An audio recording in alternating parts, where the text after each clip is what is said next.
Good morning. My name is Juan Ortiz, and I want to thank you for being part of this team. As the Director of Technology Integration, I want to start by sharing my vision for how we'll work together, because how we collaborate will determine whether this initiative succeeds or past efforts have fallen short.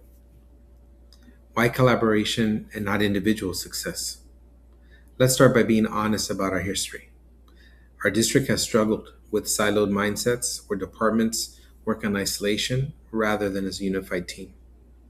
As part of this work, we'll be referring to research based documents, Burke and Barron being one of those, and they define collaboration as two or more parties working together to achieve common objectives. And on a project this complex, spanning teaching, classroom, IT infrastructure, and administration, no single department can achieve our goal alone. The text I refer to will outline exactly why this matters. When we collaborate, we create what's called synergy, where the output becomes greater than the sum of our individual contributions. Because cross fertilization of ideas produces solutions none of us would reach working alone. Collaboration gives us also the entire picture. Instead of each of us being accountable only for our own slice of the project, the entire team becomes accountable for the project's success as a whole.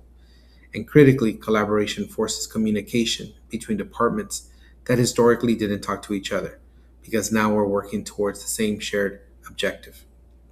I want to be direct about something that Burke and Barron emphasize.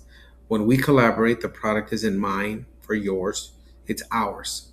That shift is central to how I want this team to operate. Now, collaboration does not happen by accident. It requires empowerment.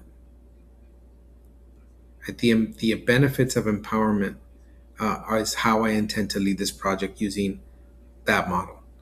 I know some of you are approaching this work with authentic apprehension about how technology will change our established routines, and that concern is valid. My approach will be to shift decision making authority in this room, in this group, and not hold it at the top. When team members are empowered to make decisions and have real input into how this integration unfolds, it increases individual motivation, builds all our confidence, and creates ownership.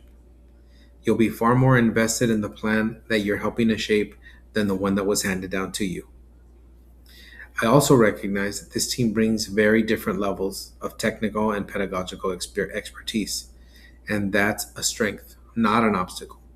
Empowerment means trusting each of you as capable contributors in your own domain, teachers as the pedagogical experts, IT staff as the technical experts, coaches as between the bridge between both groups.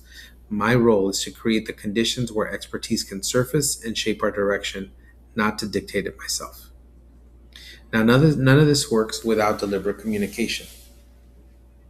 It's clear that communication is the single most important factor in establishing cohesion amongst team members.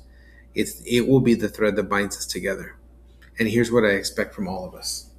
We will communicate openly to build team roles and clarify who does what, so there's no confusion or overlap.